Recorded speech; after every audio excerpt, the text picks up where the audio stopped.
Ooh, there was a hit right there.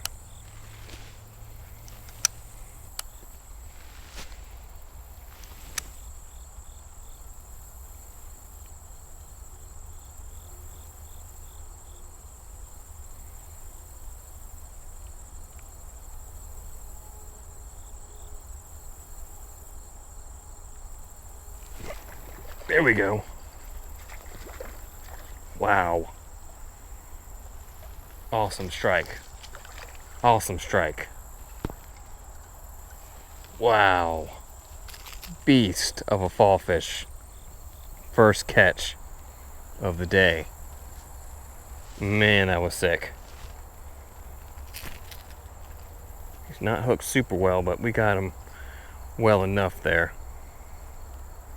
That was sick. Stop.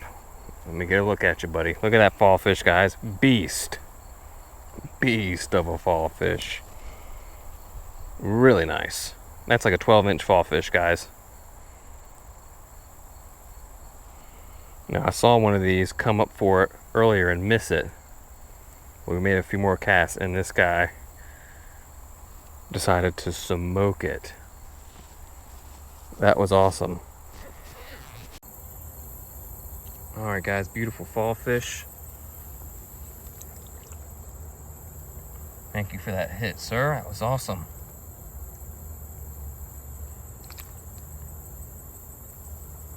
There he goes. Nice.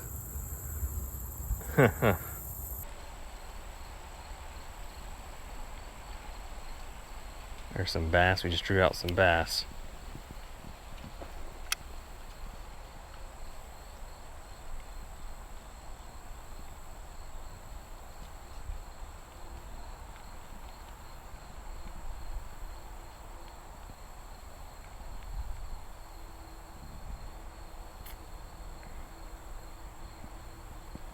Drew out 3 bass. Biggest was maybe 10 inches. They didn't quite commit to it.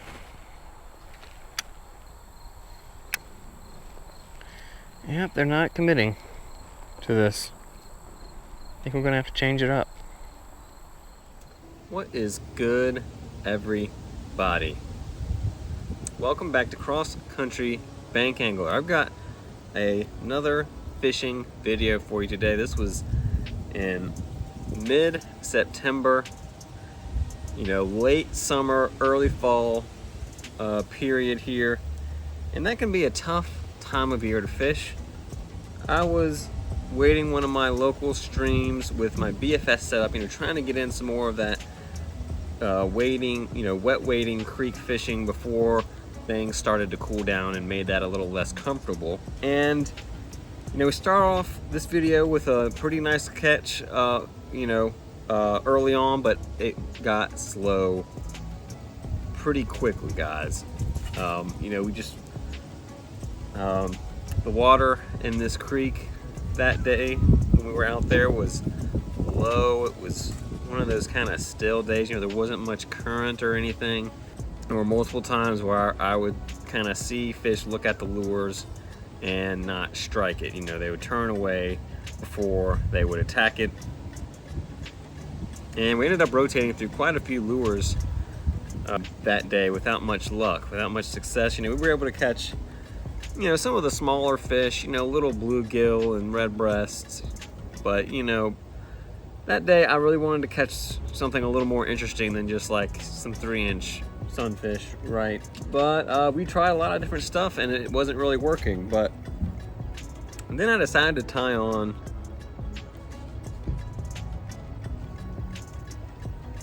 this little lure right here, guys. This is a spoon lure. You can see it's kind of a thin-bodied spoon. It's called the Thomas Eel Wiggler spoon, guys. This is a 1/8 ounce size. I think they make a bigger one as well, maybe like a 1/4 ounce. So yeah, guys, this little Thomas Eel spoon was the lure of the trip that day. It really made a difference for me when other stuff wasn't really working. So I'm gonna go ahead and roll that fishing footage, and then afterwards we'll spend some time, if you're interested, talking about this lure and about spoons and their history and how they attract fish in general. So I hope you enjoyed this footage. If you do, you should subscribe to the channel for more fishing content. And without further ado, let's get on with the footage.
A little red breast.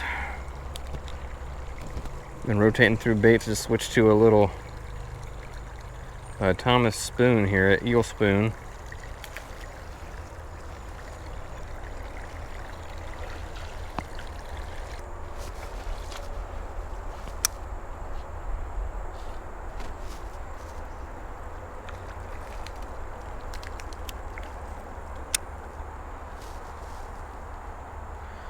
We're getting a little sunfish again, at least. We were really getting nothing there for a while.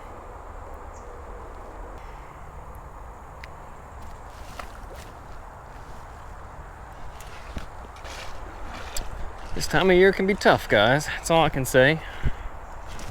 We're experiencing that firsthand, I think. It can be tough.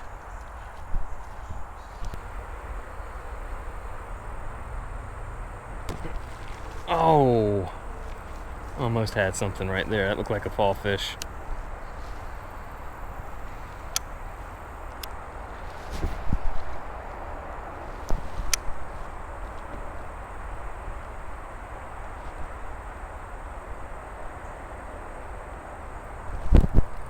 Here we go, guys. Something decent.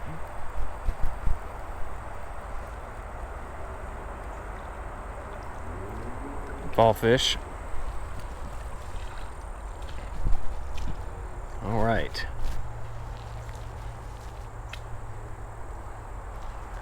Not quite as big as that first one, but this is better than the sunfish. Maybe the bass won't cooperate, but I'll take a couple of decent fall fish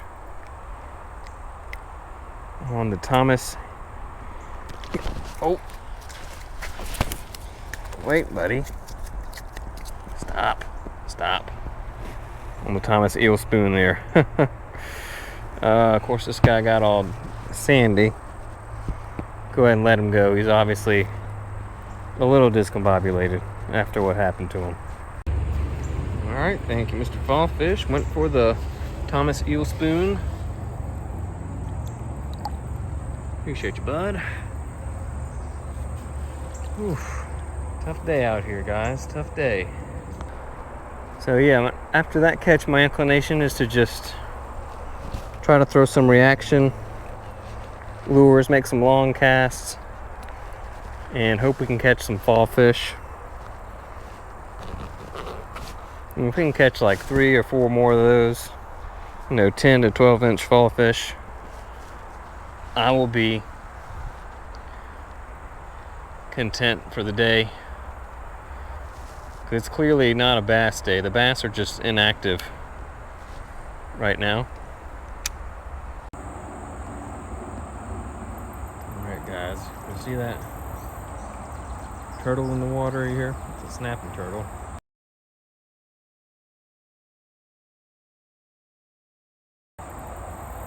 About 10 inches long, 12 inches long. I might be able to see him better now. I just put my polarized glasses over the camera lens. That's a decent sized one though. Probably, yeah, 14 inches, you know, on the shell there. But yeah, this clear water, you can see a lot of activity, even when we're not catching fish. So it's still kind of interesting, even though the fishing has been tough.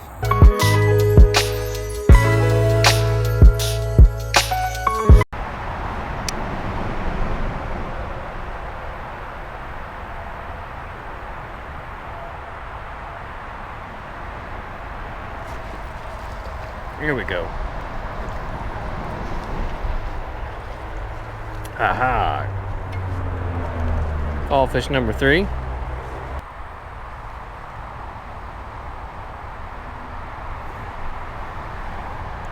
So there we go. This is our game fish today, guys. When the bass don't want to bite,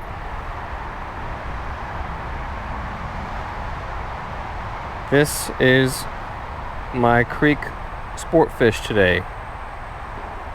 So we're grateful for the fall fish. All right, fall fish number 3, guys. Appreciate you, buddy. Aha! Strong fish.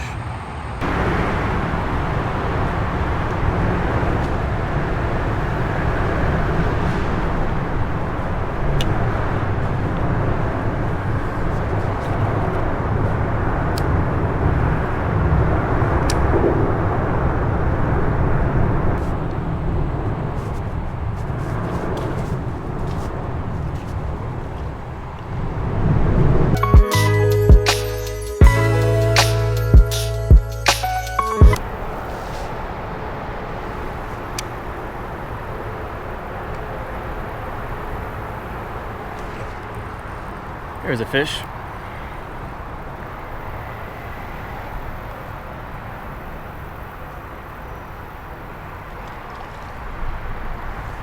Well, well, well.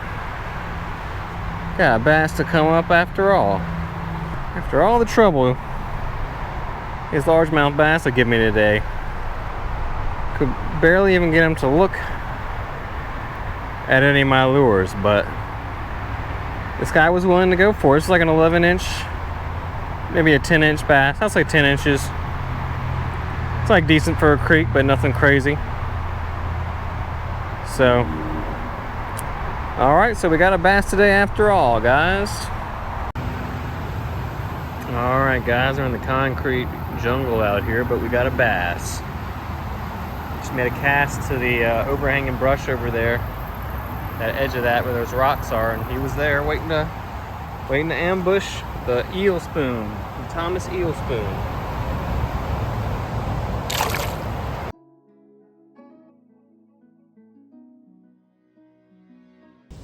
I think a spoon, it's a very old-fashioned type of lure, and I think a lot of anglers overlook how effective a spoon can be, particularly when you're fishing streams and creeks like that, your local creeks and rivers.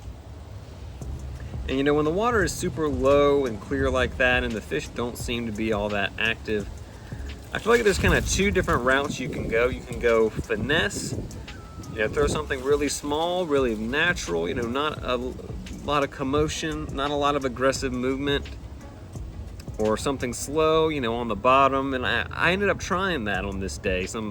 You know, I threw like a Ned rig and, you know, some little grubs, you know, paddle tails, stuff like that.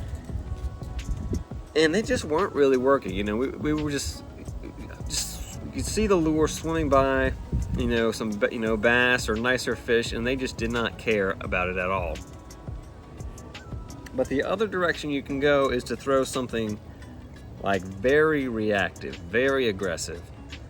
Something with a lot of movement that you're fishing fast, where you're kind of, even though the fish aren't really interested, you know, they're clearly not in a feeding mood, you kind of have to force them to make a decision just by pure reactivity, pure instinct.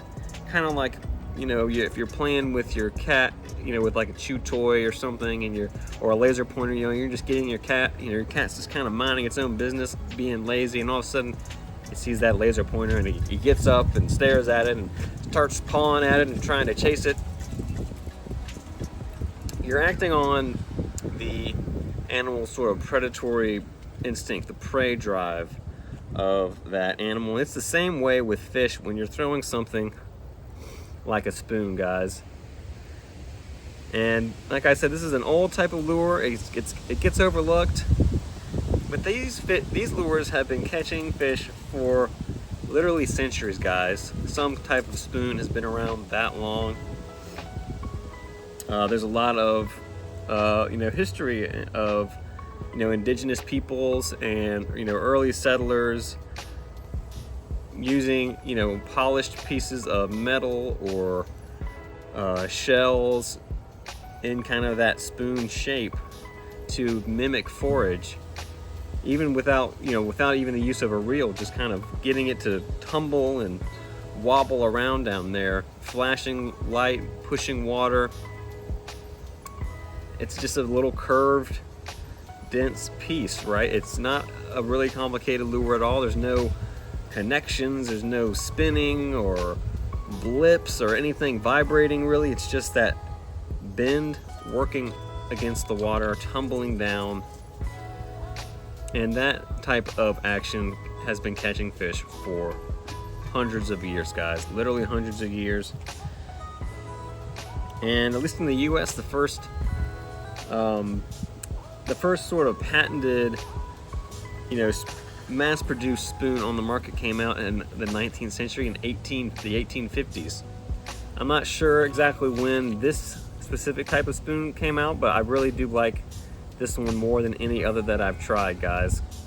It's got this unique skinny shape, just that little bend at the end there. It's a fairly thick-bodied spoon for its size, so it's sinking pretty quickly and it's wobbling down when you let it sink.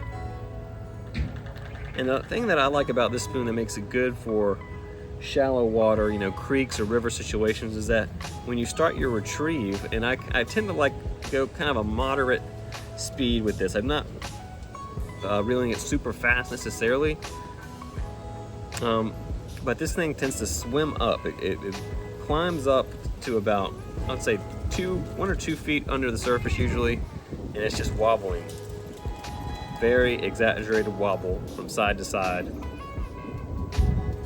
And this thing was getting fish to commit a lot better than any other lure that I tried. I also have another color here. This is like a bright chartreuse one that I've had some luck with. Alright guys, so that is gonna do it for this video. If you are out there on one of those tough days and you are having trouble getting fish to bite on your normal selection of lures, guys, don't be afraid to pick up a spoon, a little spoon, and give it a try. I do think these eel spoons are pretty unique. I like these more than really any other spoon that I've tried, so maybe specifically look into picking up some of these Thomas Eel spoons. I'm not sponsored or anything like that. It's just a lure that is very simple and effective. But without further ado, guys, I hope you enjoyed this video. Please subscribe to the channel if you did, and I hope to see you next time. Peace.